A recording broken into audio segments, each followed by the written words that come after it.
Okay, I'm working on some research for a longer, more in depth video about this cited sourced, right? But here's some ideas I've been thinking about regarding agriculture and indigenous America, the world at large, right? So, as you may know, if you've been watching Potions and listening to all this good stuff, is that you must undergo the great blackening of your brain, right? One of the best things that you can do to increase your capacity to think better, stronger, faster, smarter, and to literally build new architecture in your mind that you did not previously have so that you can more easily be smarter, learn more, just be a brilliant human, you are going to need to eat dark pigmented foods, black foods, blue foods, purple foods. These colors we aren't often associating with food, period, and we don't eat a lot of it in our diet. Most people, the only blue food they can think of is blueberries. There's people that see blue corn chips on the shelf and think that it's fake. They think they've been dyed. So it's like, okay, when you start thinking about it, you're like, wait, no, blue corn is real, you guys. So then it's like, okay, so I remember as a kid eating blue corn chips. And I remember as a kid, there was even green and red too, and black. Like you would go to the store and there was a variety. And that's just how it was like in the 90s, right? And then over the years, there was like the great bleaching, the great whitening. All you could find was either white or yellow corn tortillas for a very, very long time. I'm talking probably maybe upwards of 20 years, right? And now blue corn is making a comeback. So I'm not saying that this timeline is was some specific thing or that I can trace that specifically to a nefarious and purposeful act, but I can say that in these times where food is less diverse, people do get dumber, and this can be traced. You can go find this. But also, there is massive, massive nutrients that is good for our brain, like I was saying, that we are losing when we switch so radically from either diverse colors or dark colors to totally white food. So if we had more diverse just corn, because corn comes in like every color of the rainbow, if you didn't know, look it up. Maybe I'll insert it in this video if I feel like editing.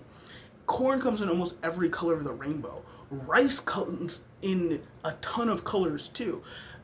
You can get black rice. I've been eating dark, dark purple rice. Like if you poured the rice water out, deep, dark purple water. Like great stuff. So this dark pigment in the corn, in the rice, in blueberries as well, is anthocyanin. Anthocyanin, amazing studies of people having anthocyanin rich diets and literally being able to improve their intelligence levels by double digit percentages in a matter of months. Like, that's great. Like, you're literally going from a dumber to a much smarter person. Like, totally night and day differences in months of eating this stuff. Imagine if you did this for 20 years. How much could you improve? And let's say you're a smart, healthy person already, but you don't do this. Imagine what you might be fucking psychic. And that is the type of stuff I believe in. And I do think that tailoring our diets in these ways can help open up these gates in our minds that are closed down. So, like I was saying, if there was more variety when I was a kid, and then there was less variety for a long time, and now blue corn is coming back up, but I don't even see the green or the red and stuff like I used to back in the day, or the black. What? When did we stop just standard having variety? So, 10,000 years ago, right, is when it truly started. But then capitalism and the rise of it really, really kicking our asses is what really kind of like drove it in. So with capitalism, certain things that are cheaper, every time you focus on making stuff cheaper, it almost always makes things worse for the public and worse for people's health. So a milling machine was invented to strip the bran from the rice to give us white rice. At first it was the brown hull. You strip it away, you get the white rice, right? They finally invented a machine that did it very efficiently. Before that machine, this white rice was reserved for royalty because it was so hard to do and it was so expensive. Machines invented. This rice is super cheap now. And then guess what? People start getting super sick. Farmers start getting sicker. People actually start getting shorter, are recorded to be shorter, because once you stripped away that brown outside, the very little nutrition that was in that brown rice was stripped away because the rice, the white part inside, does not have that much to give you actually as far as nutrients, right? Well, so many foods that we eat in white or eat in a bland color or even eat in green, not saying green is bad, we do need our greens. These things come in different color. Romaine, green romaine comes in purple. You know, we've got black rice. I've said all this. But here's what I want to say. 10,000 years ago, modern agriculture is invented, right? But scientists did not find what they thought they were going to find with the rise of modern agriculture. They thought that they were going to find that people just started getting so much smarter, so much better. Things got amazing. But if you know about like Göbekli Tepe, if you know about the pyramids in Egypt, like stuff like this is the kind of stuff that was happening 10,000 years ago.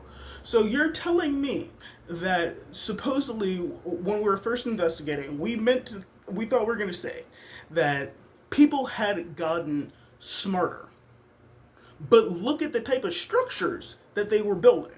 We went from like Stonehenge, Göbekli Tepe, pyramid type stuff to modern agriculture building wooden houses. I don't know. So just based off that, that makes me question things. But we were able to prove with our modern science even that people were not really getting that much smarter with modern agriculture. And here's what happens. And here's what they say that I think is bullshit. They say that this was because of foraging and because these forest systems that people were foraging in kept them much healthier because of, you know, the wild plants and all of that stuff, right? But here's the thing. We've proven that these ancient forests aren't random forests. They are the ancient farms. The food forest is the old way of growing food. You know, things are supposed to synergistically work together. It's not supposed to be a monoculture. You are supposed to have an ecosystem to truly have something that thrives and survives, right? So to say that these people were foraging is really actually racist and racism that doesn't recognize a different type of agricultural system and the technology behind it. So when we left that agricultural system that they will tell you was just some monkeys running around a forest, people actually got less healthy. Modern agriculture as we know it today, monocultures and that type of thing. And this is even before we started spraying with pesticides.